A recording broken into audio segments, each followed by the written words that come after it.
అట్టి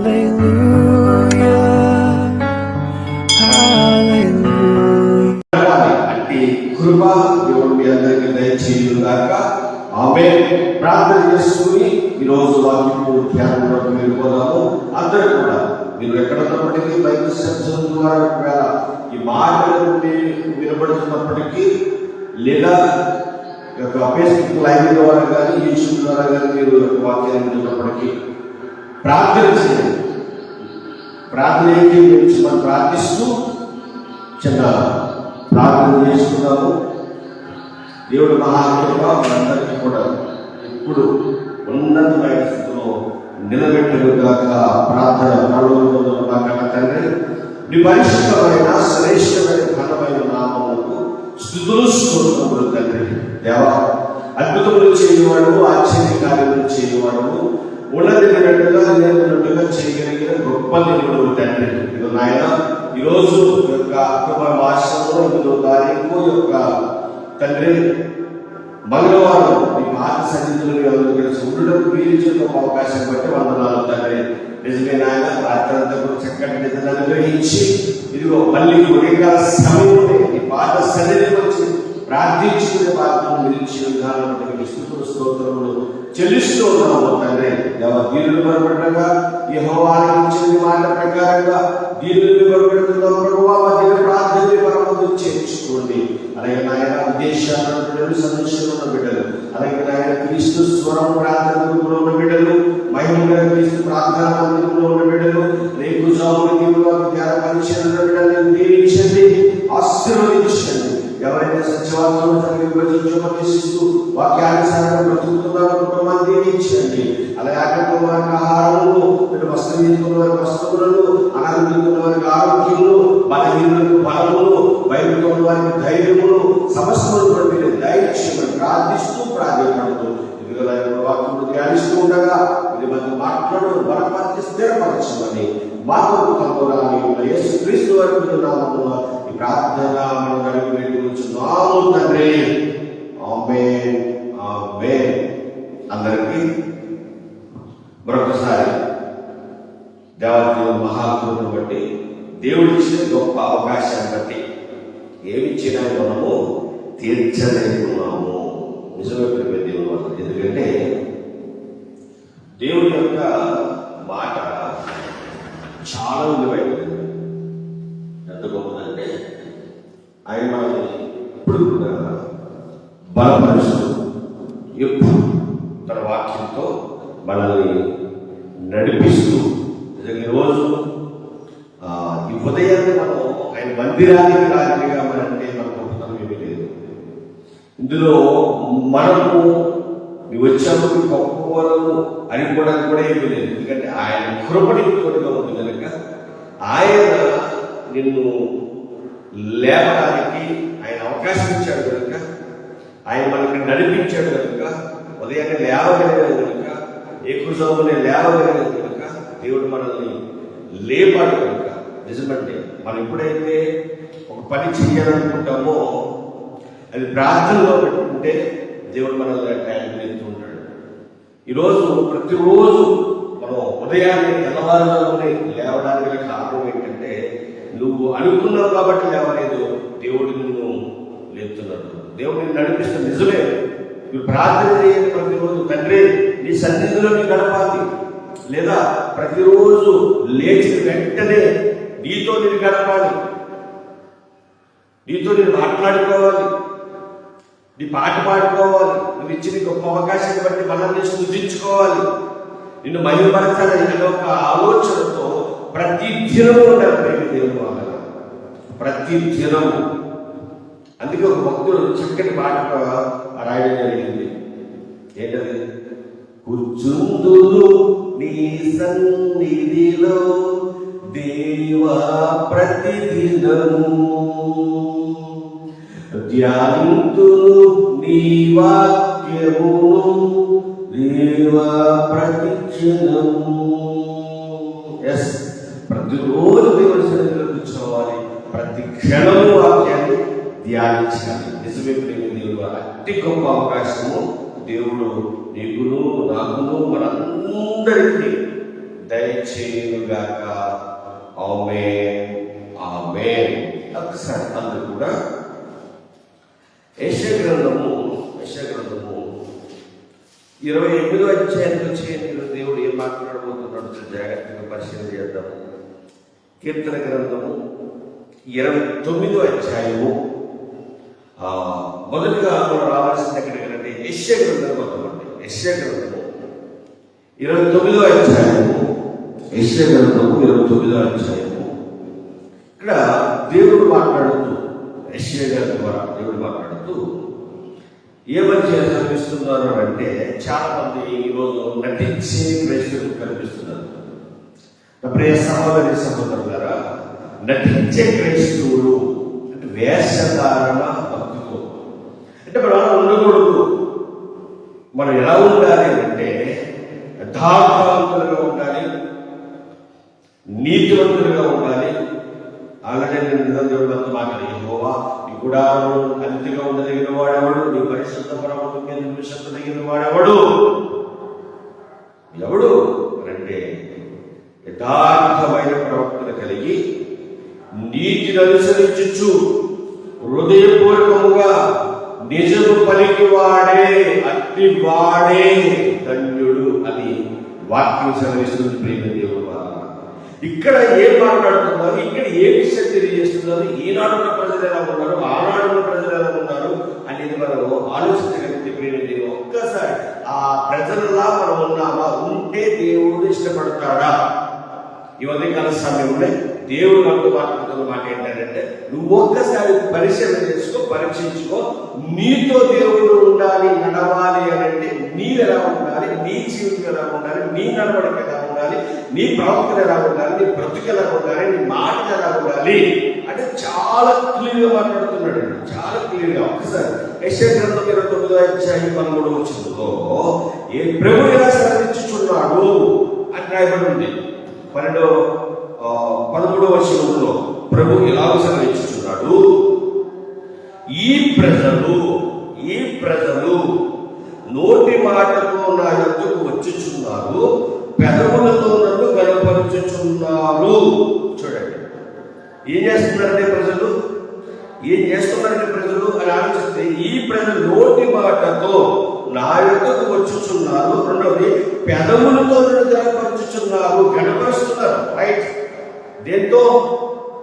ఆ గణపరచడం అనేది, దేవుని మహిమపరచడం అనేది ఎలా జరుగుతుంది? హృదయపూర్వకముగానా, పై మాట్లాడాలి. చాలా మంది మీతో మాట్లాడుతున్నప్పుడు వాళ్ళు నీకు మేలు చేయాలని అనుకోకపోయినా సరే, సరే నేను మేలు చేస్తాను, నీకు సహాయం చేస్తాను, నేను ప్రేమిస్తున్నాను అంటూ ఉంటారు. నువ్వు మాటలు హృదయంతరంగా చూసే మాటలుగా మీకు అర్థమైపోతుంది.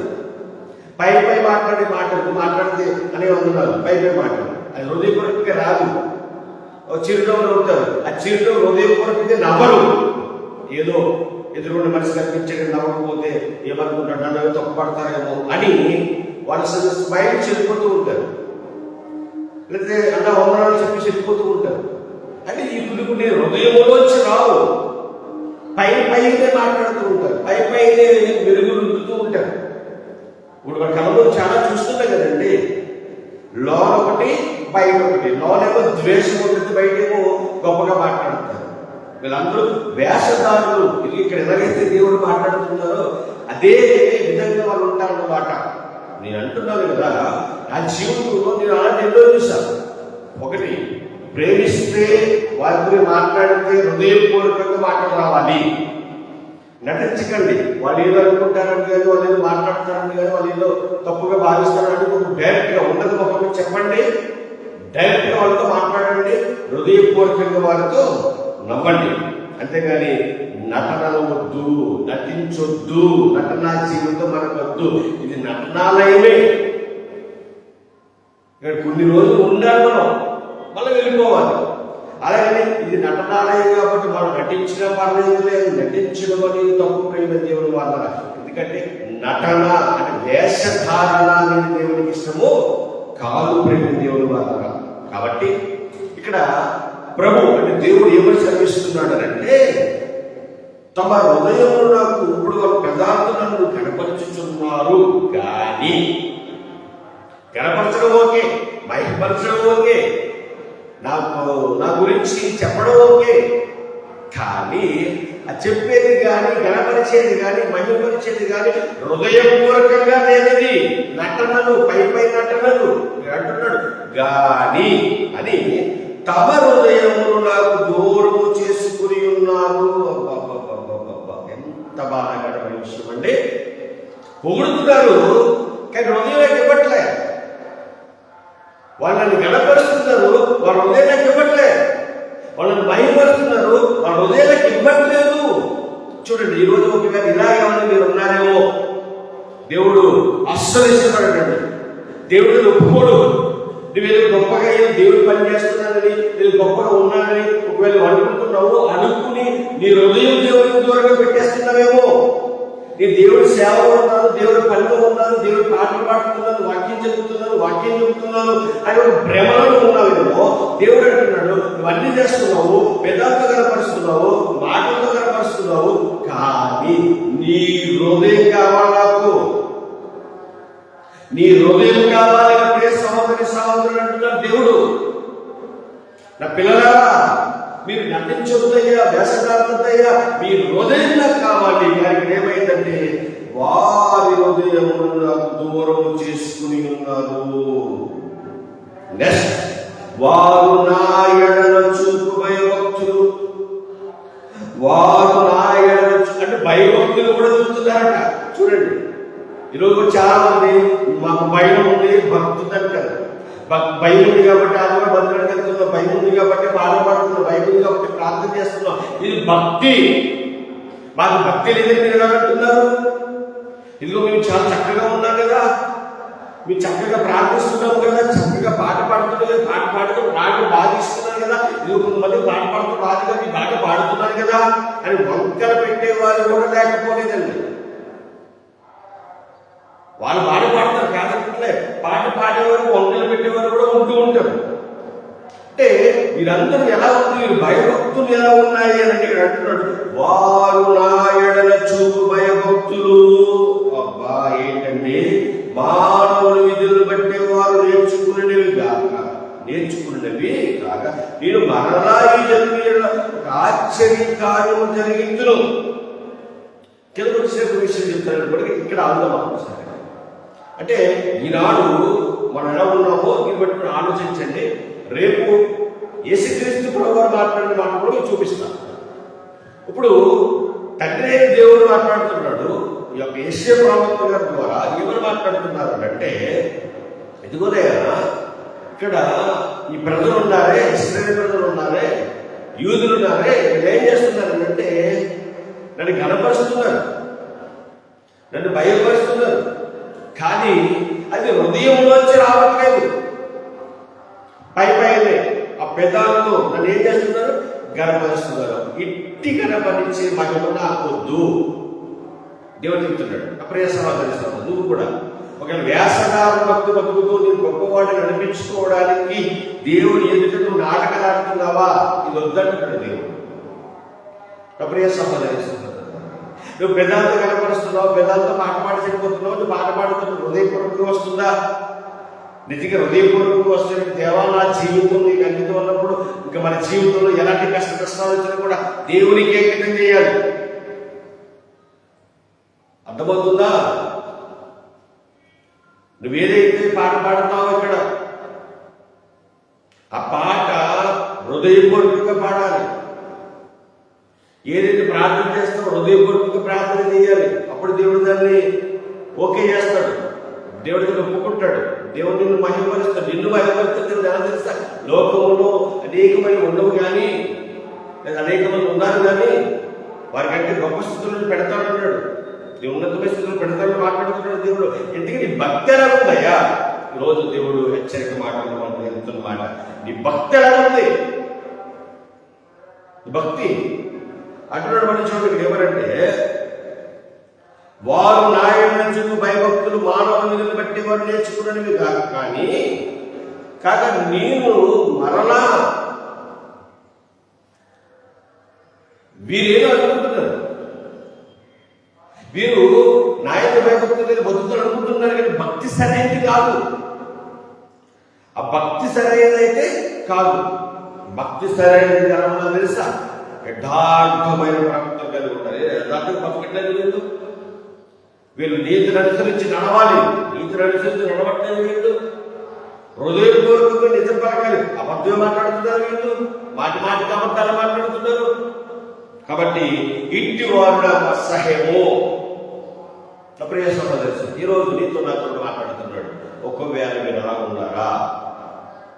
ప్రియ సహోదరి, ఒకసారి ఆలోచించండి. ప్రతి ఉదయం మనకు అవకాశం ఇస్తున్నాడు. ప్రతి ఉదయం మళ్ళీ సూర్యుడిని చూడడానికి, మన పని మనం చేసుకోవడానికి, శ్వాస పీల్చడానికి, మనం నడవడానికి, మళ్ళీ మన కుటుంబాన్ని పోషించుకోవడానికి దేవుడు గొప్ప శక్తినిస్తున్నాడు కదా.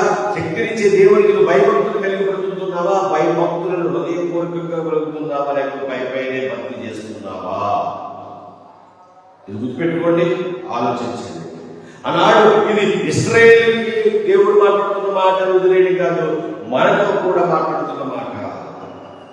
ఇదే మాట యేసుక్రీస్తు ప్రభువు వారు మాట్లాడే మాట సువార్తలో. రేపు దాన్ని మనం మాట్లాడుతాం, రేపు దాన్ని వివరించుకుందాం. అయితే ఇక్కడ ఈ మాట మీకు అర్థం కావాల్సింది ఏంటంటే, ఒకవేళ మనలో కూడా ఇటువంటి వాళ్ళు ఉన్నారేమో ఒక్కసారి మీరు నీకు నువ్వు ఆలోచించుకో, నీకు నువ్వు పరీక్ష చేసుకో. దేవుడు హృదయపూర్వకముగా హృదయం అడుగుతున్నాడు, నీ హృదయం అడుగుతున్నాడు, నీ హృదయం అడుగుతున్నాడు. మరి హృదయం ఇస్తున్నావు ఆయనకి. హృదయం ఎలాగంటే దేవుడు మాట వినబడుతున్నప్పుడు దేవుడు మాట్లాడుతున్న నాకు మారుడా నా మాటలు ఆలకింపు, నీ హృదయం అనే పలక మీద వాటిని రాసుకున్నాము, అవి తొలగిపోనివ్వకు.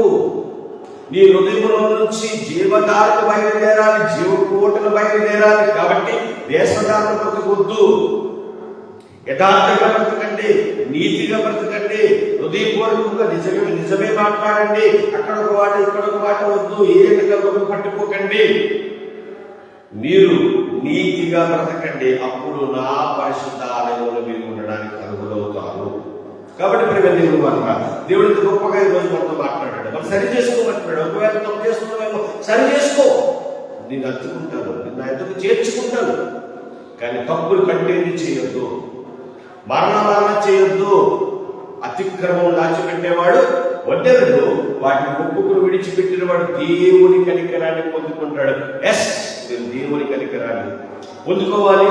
దేవుని ఉన్నతమైన స్థితికి ఎదగాలని మనస్ఫూర్తిగా కోరుకుంటూ దేవుడికి అవకాశం బట్టి ఆయనకు మరొక్కసారి కృతజ్ఞతాస్తుతులు చెల్లిస్తూ రేపు గల సమయంలో మనం కలుసుకుందాము. అలాగే ఈరోజు మీ వర్గులు మీ పనులు చేసుకుంటారు, జాబులు చేసుకుంటారు, ఏదైనా కానీ చేసుకొని వెళ్ళే ముందు ప్రార్థన చేసుకోండి. ప్రార్థన చేసుకుని బయలుదేరండి. ఈ పనులన్నీ సక్సెస్ అవుతాయి. ఈ పనులకు బలం వస్తుంది, ఈ పనులకు జ్ఞానం వస్తుంది, ఈ పనులకు తెలివి వస్తుంది. ఈ పనిలో దేవుడు ముందు నడిపిస్తాడు. అలా వచ్చి ఇంకా దేవుడు ఇచ్చిన అవకాశాన్ని బట్టి ఆయన మనం నడిపించిన దాన్ని బట్టి ప్రార్థన చేసుకోండి. చక్కగా పడగలుగుతానండి. దేవుడు రోజంతా మిమ్మల్ని మీ కుటుంబాన్ని దీవించి ఆశీర్వదించుగాక. ఆమేన్, ఆమేన్. ప్రార్థన. పరలోకమందున్న మా కన్న తండ్రి, నీ పరిశుద్ధమైన శ్రేష్టమైన ఘనమైన నామమున స్తుతులు స్తోత్రములు దేవా. ఇంతవరకు మీరు మాకు మాట్లాడి హెచ్చరించేది దాన్ని బట్టి మనం నీ మాటను దృష్టిలో పెట్టుకోకుండా హృదయమైన మాటలు అర్థం చేసుకోవాలి. మా అందరికీ దయచేయమని మా కుటుంబంలో రాని యేసుక్రీస్తు వారి నామమున ఈ ప్రార్థన వినిపించుదాము తండ్రి. ఆమేన్, ఆమేన్.